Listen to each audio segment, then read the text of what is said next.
4 years after Executive Order 1472 and 1492, the Navy determined that not enough people opted to have their land returned, and subsequently withdrew the offer to return it. That was nice of them. This letter is the final determination of value of the Payne lot. It was valued at $1,375. James was not allowed to tend to the land for 4 years. I don't know. I think that's just compensation. I don't think so.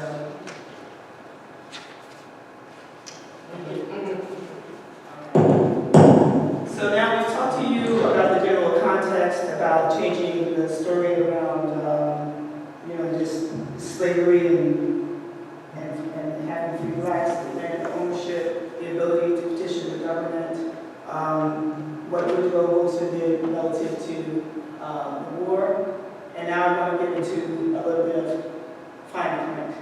I'm an attorney, and I'm often fascinated by how people twist and turn, or interpret the law for their benefit. And one of the things that happened here was that the families, not just the Hunleys, but there was a community who hired an attorney who I'll talk about in a moment. But I want to lay down this foundation regarding the Fifth Amendment, which has to do with takings of land. I'll share with you the following quote. No person shall be deprived of life, liberty, property without process of law, nor shall private property be taken for public use without just compensation. And that interpretation was from 1791. And this applies to federal government taking of land. It must be public use for the land, and it must be just compensation. Now, you keep that in mind.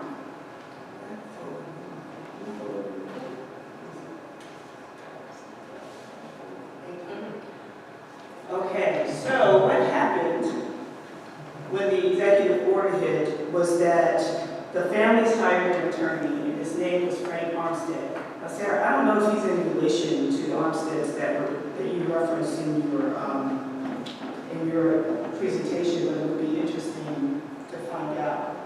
So he was an attorney for the Hunleys and other landowners. He zealously engaged with the Navy Valuations Board. He also wrote letters to Congress on behalf of the family, and he challenged the Navy's interpretation of Executive Order 1472, which limited compensation to landowners. And by that last bullet, the Navy said basically, when we are taking the land and giving you just compensation, we're going to compensate you for your home, your produce, and in some instances, the timber. But Frank Armstead said that, I'll share it with you, I'll find it. But Frank Armstead held the Navy accountable for their interpretation at every turn, which meant that he had to not only write these letters, but visit the valuation board, and he got very frustrated at one point. So I wanted to share with you part of what he wrote to the Navy out of his frustration. He wrote this letter. It's not dated, I think it was in 1921. Let me check it. So this is a letter from him to the Navy Valuations Board. It's 4 pages long, but I want to share with you how his frustration comes through. He says, the records show that the large part of these claimants are ignorant. Now, he's going to say ignorant a few times, don't be offended. Let's just get through this after that. I saw this. All right, okay. So he said, the records show that a large part of these claimants are ignorant Negroes, that the property consisted of small tracts upon which they had built their homes, and their principal income was from the oyster and fish business conducted in the creeks and rivers nearby. The property taken by the government in most instances represented the whole life savings of these people. Here comes the ignorant again. They were ignorant, they had no credit and no means of providing for themselves and their homes. From November 1918 to the present, they have never known whether they would have to vacate their property the next day or in the next 6 months. Consequently, they could not cultivate or could not continue to do their business of planting oysters, as in a large number of cases, the oyster grounds have also been taken. The former Secretary of the Navy has taken the position that that the people were allowed to remain in their homes that have suffered only nominal damages, but no man can picture the actual suffering that these people have gone through since the land has been taken. The schools have been disbanded, their churches and lodges disorganized, their businesses have also been uncertain, and they have never known from one day to the next what they could do. Their buildings, being cheap structures and requiring constant repair, have in a number of instances been uninhabitable. They have not been allowed to cut a stick of lumber or any kind, either to repair a fence, for building, or for firewood. And in some instances have been arrested for hunting on the land which the government has taken from them. Now, connect this up with what you heard Kristen say. And in addition to what Frank Armstead wrote, my great-grandfather was writing letters saying, can you give me my land back? I've got timber out here. Because he had been instructed, as had the other families, not to touch anything, not to make any improvements. So this gives you an understanding. It's not this clinical thing like you just go to court and file some papers like we do. People were emotionally invested in what was going on, and despite the use of his term ignorant, which kind of offends me, quite frankly, you could see that he was also very compassionate in terms of how he was trying to communicate on behalf of the PowerPoint, on behalf of the families. Are you able to pull that up? Yes. Okay, cool. All right, so I'm going to turn it back over to Kristen so we can continue the story.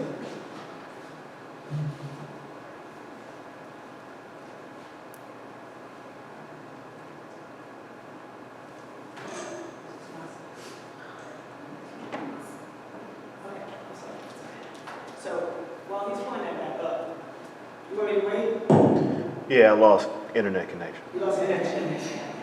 I can tell this story now. Let's see, how can we do this? So while we're attempting to bring the slides back up, you heard me mention the impact on the families and what Frank Armstead did. And so what we want to do is share with you the story of Joe Dock, who was an oysterman, one of the Hummy family members. Just tell me if you need to keep going. I can keep going. Whoa, okay, there it is. Okay, so this is a case study in just compensation. Next slide. Okay, so you remember that I referenced that the government said will compensate families for land and farms and animals, that type of thing. However, there was a fight afoot concerning oyster beds.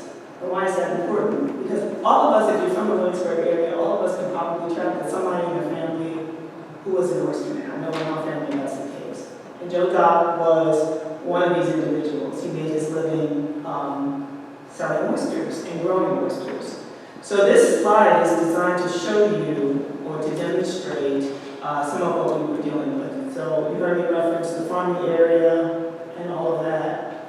And the government argued that we're going to pay you for structures and such that are on land. But the water and the oyster beds are part of the navigable waters of the U.S. and they're not covered by the executive order.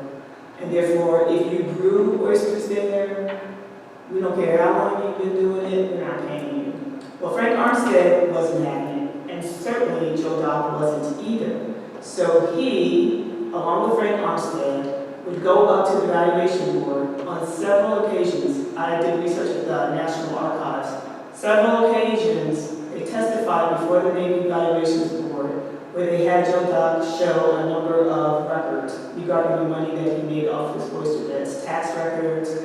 They were trying to quiz him and trick him, in terms of what he said he made each year. They would keep repeating the same questions and he would give them the same answers. And really what they were trying to do was get out of paying him for those oyster beds. Frank Armstead was also supporting in terms of letter writing. And you heard me reference earlier that he wrote not only to the Valuations Board, he wrote letters to Congress as well. Because when you get into things like navigable waters, you're talking about state law and federal law as well. Next slide. Okay. So, does anybody here eat oysters? Enjoy oysters every now and then? Get your little oyster cocktail. Get maybe before dinner. They're kind of pricey, aren't they?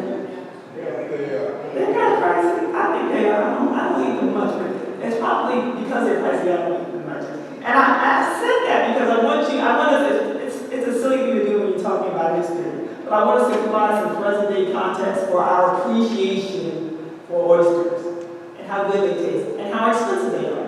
Well, keep in mind, Joe had, I don't know if you mentioned, but Joe had a 1-acre oyster bed. That's a lot of oysters, which enabled him to make a living and support his family. So he goes back and forth with the Navy Valuation Board for several years, actually. And mind you, he still had to sell the part about the houses, and also, if we didn't mention it, he was the family representative for the homeless. I think it was because he was dealing with the Navy so much. How much do you think they gave him for his oysters? After they settled everything, just hazard a guess. And if you're hungry, don't yell out names. How much do you think they gave him? About 1,000? $100. 100? Any other guesses? $50? $25.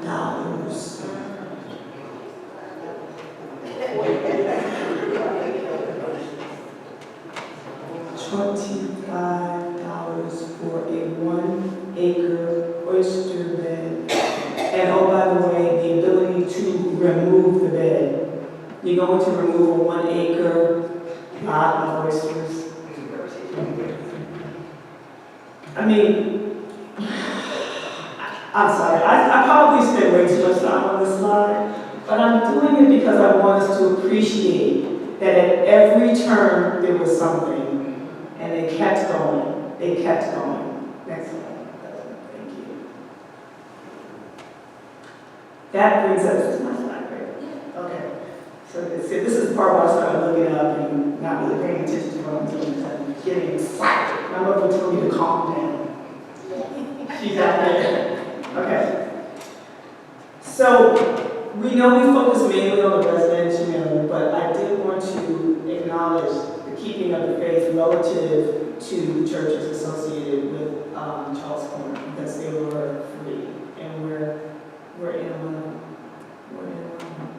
And at this time, I would like to thank St. John for allowing us to be here, given the heat. The last time we were here, we were supposed to be at the Naval Weapons Station in Plain, and we're not coming here. So the ancestors keep taking care of us.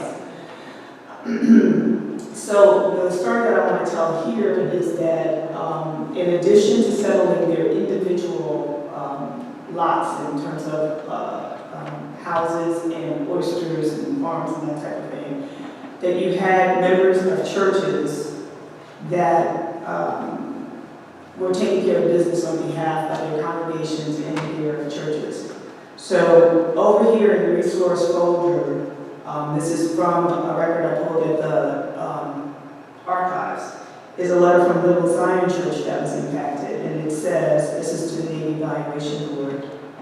Dear Sir, we the trustees of Little Zion Baptist Church of Grove, Virginia, do respectfully petition the government of the Navy Mine Depot for permission to continue worship in said church on the ground where now is situated the upper side of the Navy reservation.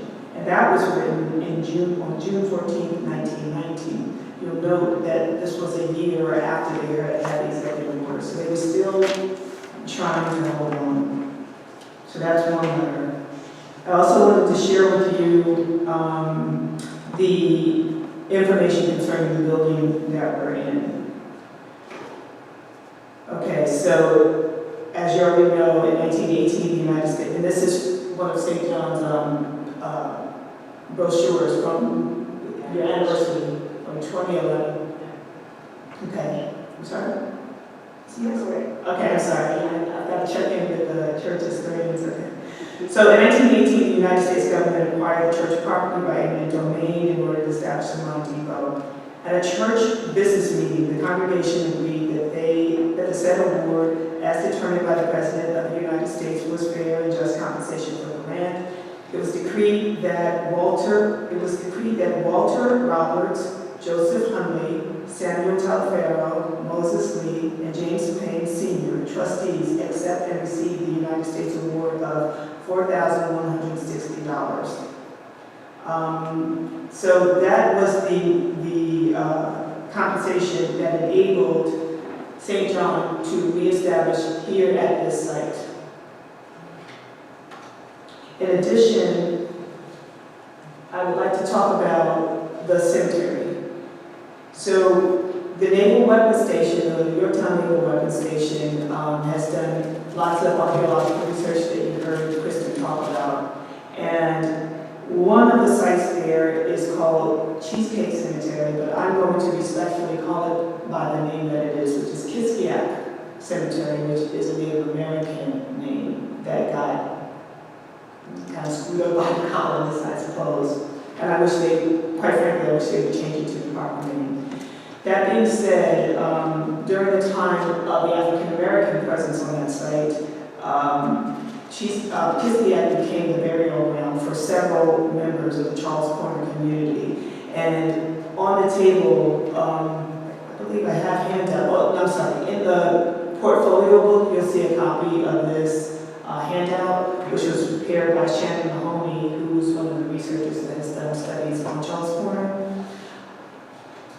The Navy is currently, or has done ground penetrating studies of that site to determine how many graves are there. So I don't know a whole lot about the science of cemeteries, but I do know that in instances where you have a limited amount of land, you may find that you stack, I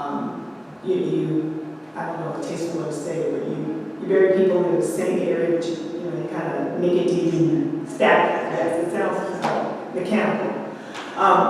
So the Navy conducted a ground penetrating study to determine how many grave sites were there, and they did that in 2011. And from 2011 to last year, the Hunley family and others were asking for a copy of that study. It wasn't until we wrote letters to Congress that we received a copy of that study. And it's quite extensive, and the reason I'm bringing this up because I know that there's interest in terms of really establishing the historical connection between St. John's Cemetery here and Cheesecake, which is considered to be one of our cemeteries. I'm bringing it up because we are continuing our efforts to ensure that we preserve the history as well as the headstones there at Cheesecake Cemetery, because there's only a few. There's like 5 or 6 remaining headstones that were created by African Americans there, one of them being the headstone of Octavia Hunley. It's important because when you think again about the resources, the fact that people struggled but they worked together, the care they took in order to create the headstones and write the information and the history of the people who are buried there, because the stories were told on the headstones, the fact that they are fading away and that we have to fight with the Navy in order to even find out what's going on with it is unacceptable to us. So because of that, is there one slide? Okay, so, and this is the road that we go down in order to go there when we go visit. This is what it looks like right now. But I'm bringing it up to say that we have decided that we need to do a couple of things. So we are beginning the Friends of the Reservation at Charles Corner organization, which is eventually going to be a 501c3 organization. I think we're at the kickoff meeting because we're going to ask you to fill out membership applications over here so we can keep you in the loop. We are going to continue to tell our stories and collect oral history, not only from Hunley's, but others. We are going to engage with the local community, including the academic community, to tell this story, because it's not just a story about one family or a story about a community.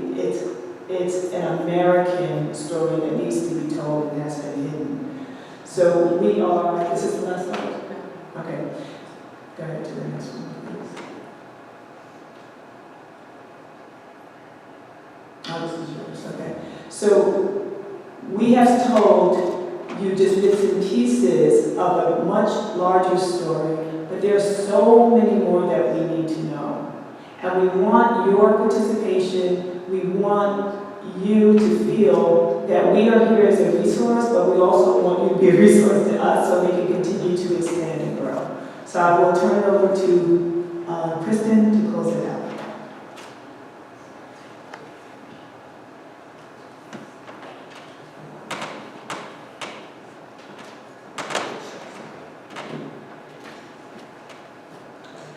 So the Humleys remain committed to preserving our history and that of other families from the reservation.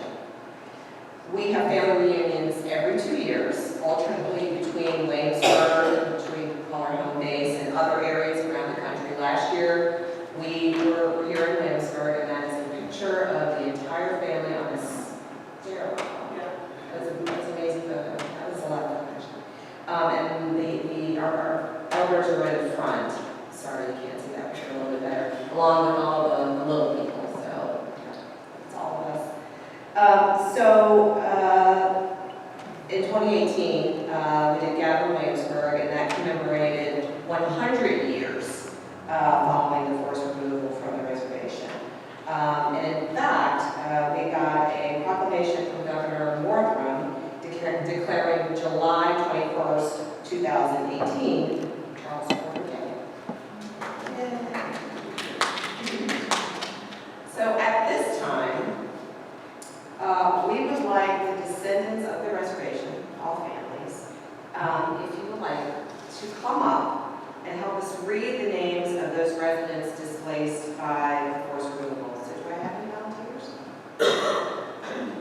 Come on up. Please.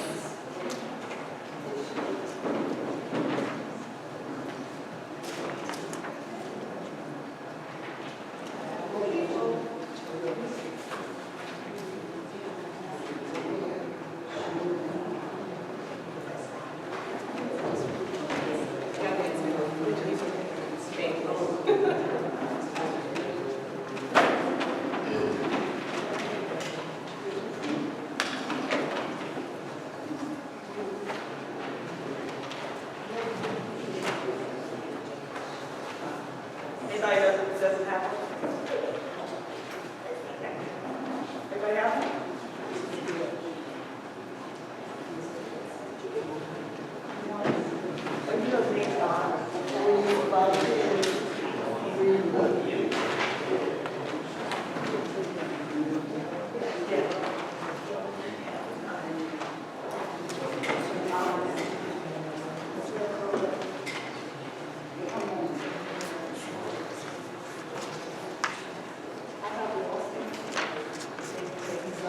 Take 10. Take 10.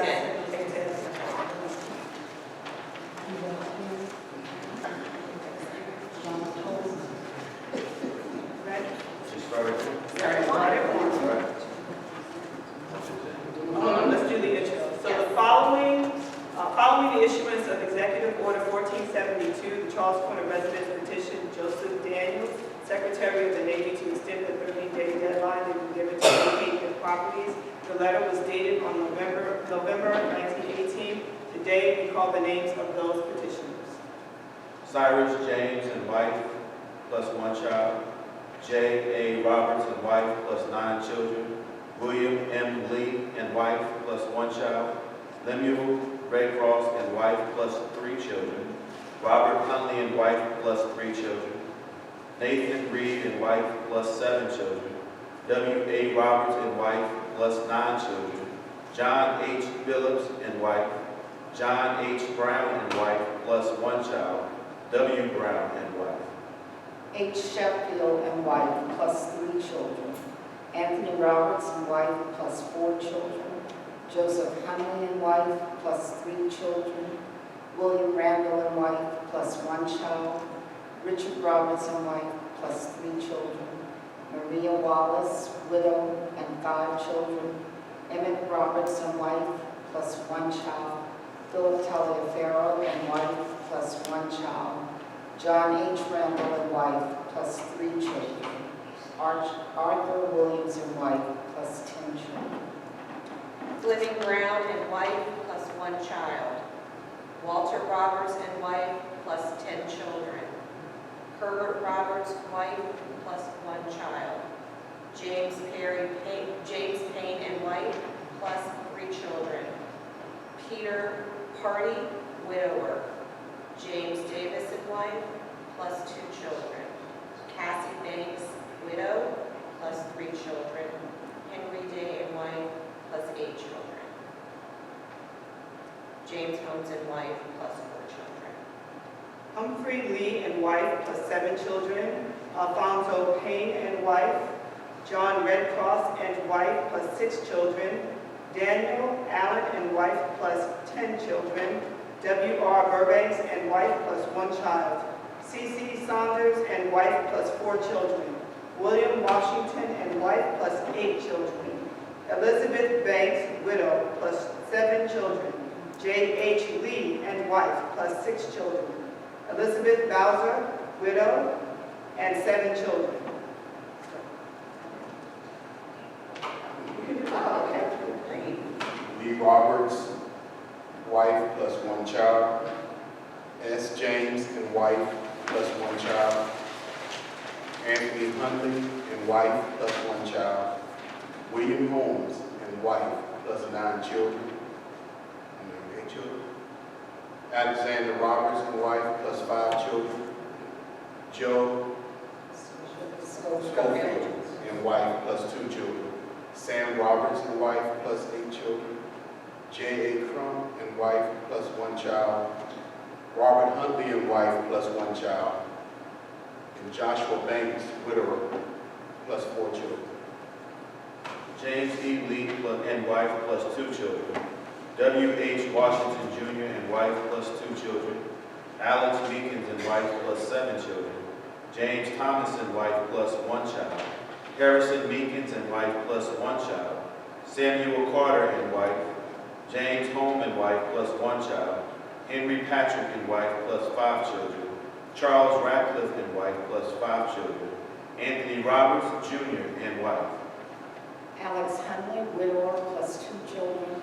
Thomas Allen and wife, plus 2 children. Thomas Banks and wife, plus 4 children.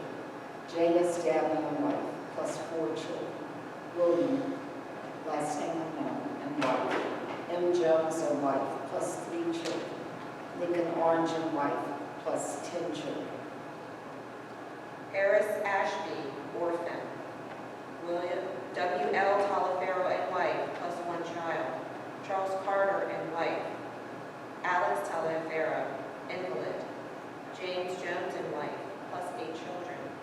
Merritt Hunley and wife, plus 1 child. John Wallace and wife. Eleanor, last name unknown, widower, plus 6 children. Mrs. Lee, first name unknown, widower, plus 3 children. Mary Harris, widow, plus 1 child. Jack Redcross and wife, plus 2 children. And Frances Washington, widow, plus 4 children. Thank you for reading. Today we say their names, and today we thank you for coming. And again, thank you so much to St. John for allowing us to be here in this very special place. We know that our ancestors are smiling and watching. Thank you all for coming. Thank you. Oh, yeah, please, you can keep the handouts. Yes.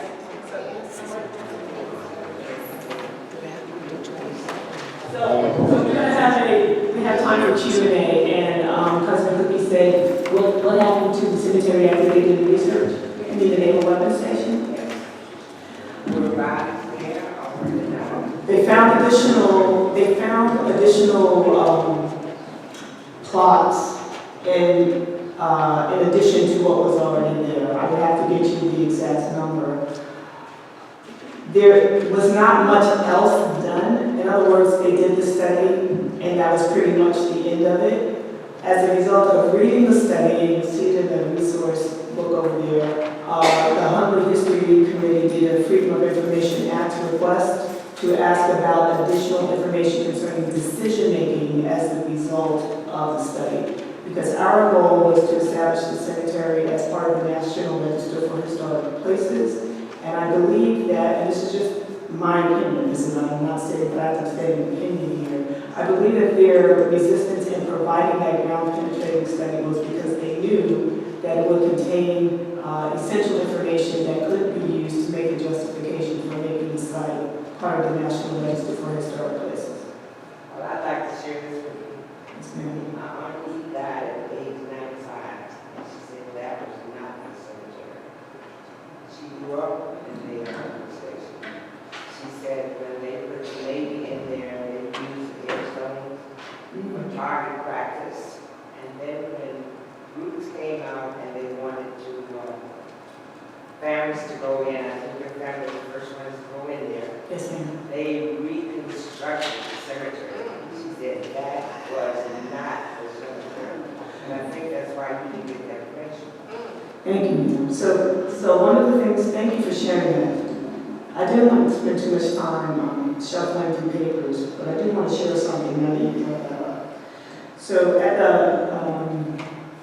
the National Archives, I was pulling a lot of information in preparation for our reunion a few years ago, and I think this is interesting, so I want to share this. This is a list of various burial grounds that were identified in the 1920s.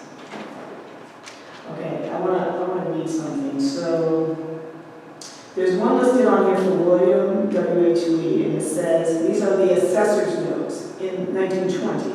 It says, on this property, there is a burial ground of the Lee family dating back to colonial days. There's another one that belonged to Martha Taliaferro. It says here that this is a private burial ground on this property that is used by Negroes. There's another one for Robert Howard that says, on this property there are two burial grounds. One that is formerly used by previous white owners of the estate, and the other by them for the burial of colored tenants and slaves. So what you said is very interesting in light of what this document says about various burial sites actually located on private properties on the land. So that's something we'll need to look into. Thank you for sharing that. Other questions? Yes. Yes. I have, I noted on Ancestry.com that in the cemetery, Cheesecake, I can't pronounce it in American, but anyway, there was a Radcliffe that received the Congressional Medal of Honor from, I believe, the Civil War. Yes. And if that be true, I would expect that the